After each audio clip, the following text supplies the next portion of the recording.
At some point down the road, when you're playing Warhammer 40K Rogue Trader, you're going to end up in combat. And it's a turn-based system that does things a little different than some other games you might have played over the years, and it's unique to this particular game. Now, if you're someone like me who's a new player to the Warhammer universe, you may have played Owlcat's previous games, which I have, the 2 Pathfinder titles, but this is a lot different mechanics-wise. So there was a big learning curve for me as I've gone throughout the beta and sort of learned the ropes and how momentum works and movement points and action points and everything else, cover and all those things. We're going to dive into some of that today. This is going to be the beginner's guide to combat. If you've never watched one of my guides before, we tend to do things from the beginner's point of view because I am a beginner, and so I'm learning these things in real time and taking you along for the journey. So if that sounds like fun, don't forget to like, subscribe, and hit the bell icon so you never miss an update. Daily streams happen at 5:30 a.m. and 8 p.m. Central Time, multi-streaming on YouTube and Twitch with all of the game guides, movie reviews, gaming news, and all the other stuff that we do on a daily basis coming out on YouTube. There's a Discord. Check it out. Lots of other games in the playlists, so check all those out. Without further ado, let's get into combat in Warhammer 40K Rogue Trader. So at the start of every combat scenario, you're going to find yourself with this screen right here, which is the positioning element and the preparation for battle, where you need to place your characters before you can actually start the battle. This is going to happen every single time you do an encounter in this game, so just get used to it. You're going to notice shield icons around the edges here. Those are for the areas that are going to be cover for your character, but it's important to understand that it is directional. So if you want cover from attacks coming in that direction, you need to be behind something down here so that the attacks coming in this direction don't hit you. And there's different percentages of cover. We can cover that in a different video. It's important to understand that cover is your friend if you're a ranged character, and some cover can be destroyed. Things like barrels and crates are temporary covers, so just bear that in mind. So in this case, I've got a few adepts in my party, and I got 3 adepts, 2 fighters, and a marksman. So knowing that my I can handle a few hits with my character up at the front, so I'm going to go ahead and push that adept over there. I'm going to put Abelard, who's my fighter, up front and center. I'm also going to put Heinrichs up close and center. And actually, you know what I'm going to do? I'm going to drop Renfail back a little bit, and I'm going to put Pascal up front, because the 3 of these guys should be great for front line. And then we'll just, to make it simple, we'll do something like this. I put Agenta over here, and put, who's left? Adira? Right there. That gives us a basic, if we wanted to. But what I also might do is say, hey, you know what? I'm going to put him over here, put her over. I don't want her all the way back in the back. I do want her sort of up front and center. So let's get her right behind him and put Argenta down over here, like so. That should be a good starting positions for everybody. Once you've placed all of your pawns on the map, once you've got them exactly where you want them to be, now it's time to start the battle, and all of this initiative stuff will take place. Oops, I didn't mean to double click her action. Hang on, I was trying to open up the bodyguard here. You have all your initiative check that takes place, and I moved her back by accident, so I won't be able to do what I wanted to do with her. Boo! I'll go ahead and hit this guy with lightning. It'll hit everybody, but that's okay. And then I want to do study enemies like so. Was that you? And then I want to do an immediate weakness on him. And then we'll go to the next character while I will explain a little bit better what I was supposed to explain with her, but I got ahead of myself and I misclicked because I was trying to open up the window to show you guys what was going on with the combat log, which can be expanded to show you guys exactly all the things that are going on. So the first thing that happens is you need to click the movement for your character, right? So you'll notice how I have a big range of green. Green is all the places I could move. The way combat works in Rogue Trader is you take your movement first. Once you're done moving, no matter if you still had movement points left over, once you finish moving and move to the action phase, you can no longer move again unless you have special abilities that allow you to move again.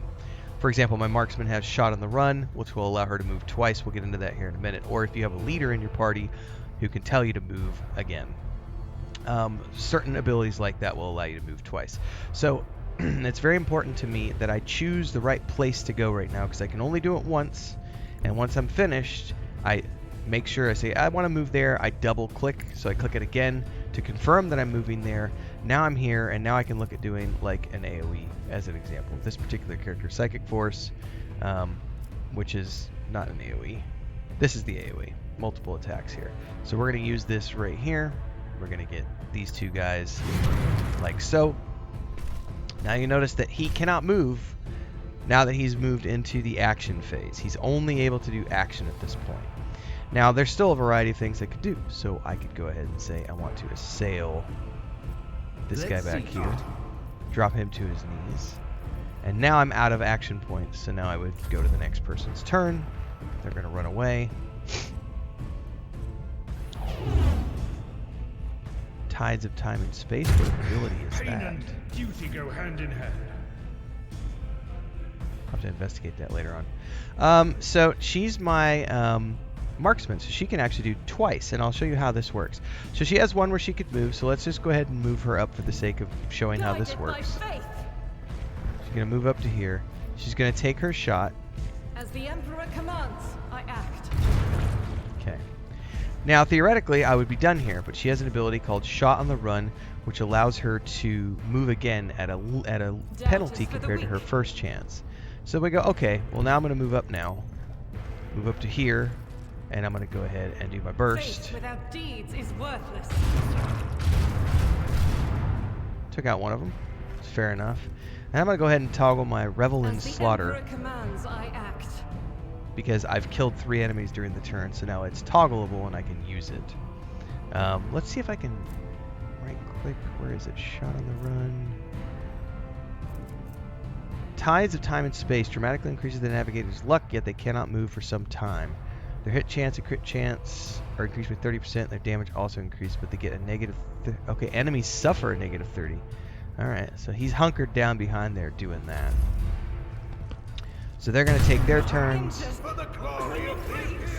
Now Pascal's got a chance to do something here. So we're going to look at just moving him up here. He'll go ahead and take his action. Hold up, though. Let's do intimidation first. And then we'll do my attack. Bam! And we're good. Now, Abelard can move up. I'm going to get all the way up in here and try to take this navigator out. Quick commercial break, everyone, to celebrate and give thanks to all of these amazing people who keep me on the air full time. Really appreciate the support. All you got to do is join as a member. You get access to private videos. You can also do super thanks on any upload or super chats and stickers on any live stream or premiere you see. And beyond that, don't forget we're multi-streaming over on Twitch now, so you can support over there as well. Thanks so much to everybody. Let's get back to the video at hand. And hit him with this. Okay. Now, one of the very important things that just happened, you'll notice that it said momentum in the background. And you'll notice that down here, my momentum bar has filled, essentially, high enough for me to do something with. So once you hit this point right here, which is on the bar right here, once you get past that point, you've triggered the ability to do a heroic act. Now, heroic acts are different than desperate measures. Desperate measures are things you shouldn't do, and they're like last-ditch things that are only to be used in emergency scenarios, because desperate measures have a very serious negative effect. In this case, it says starting next round until the end of combat, fighter can't use charge and his MP are reduced by 3. Not necessarily ideal. But Daring Breach, on the other hand, is a heroic act, which it immediately restores all AP and MP and gains additional movement points until the end of turn, and doesn't lose movement points after performing attacks. This turn, the fighter has no limit on melee weapon attacks, which means I can go crazy once I trigger this, because previously, remember, you can only move and then attack, and then technically you're done with your turn, unless you have special abilities that allow you to trump that. And this is one of those special abilities that allows me to trump that. So, I'll go ahead and trigger that. Daring Breach. Now, I've got my green open again, and I'm going to move here. And we're going to sword swipe this dude. I will do my reduced to dust. Now I'm going to move over here. Tried and tested tactics. And I'm going to sword swipe this dude. I think there's one more around here somewhere. Where's he at? All the way over here. Can I get all the way over there? I could totally get all the My way over place there. is at the fort. Oh yeah, and sword swipe this too. I took care of this one. And that is a good example of a typical combat encounter in Rogue Trader. We started the fight, placing our guys. We did some strategic positioning. We did some basic fighting. During the fight, we gained momentum. And then once we hit enough momentum, we were able to do special abilities. Every character has special abilities.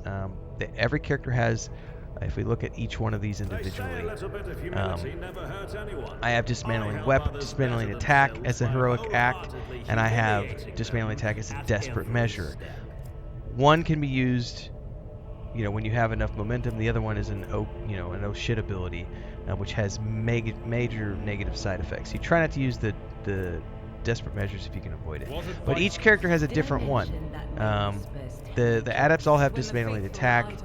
The marksman gets military excellence, which lets her do a bunch of special attacks.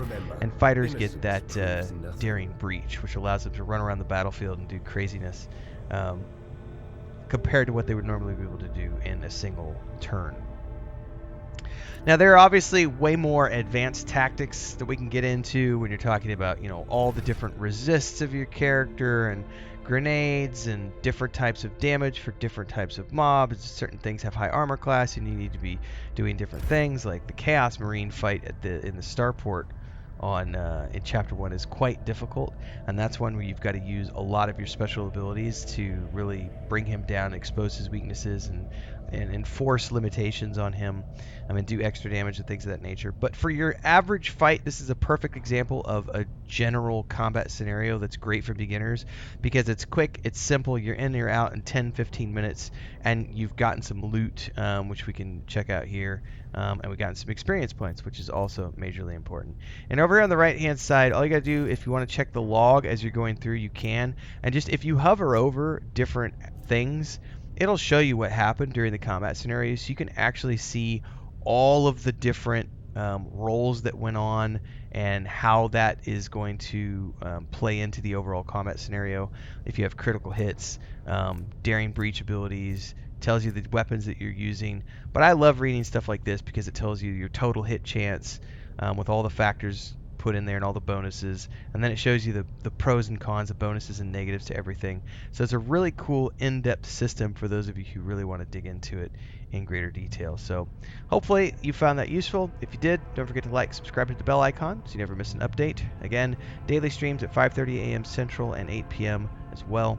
We're multi-streaming on Twitch and YouTube, but all the guides and everything else in the day-to-day happens here on YouTube, so hopefully we'll see you in the next one. And don't forget, you can always support with super chats and memberships, and you get access to private member videos here on YouTube as well. Don't forget the Discord. I'll see everybody in the next one. Till then, stay safe. Happy gaming.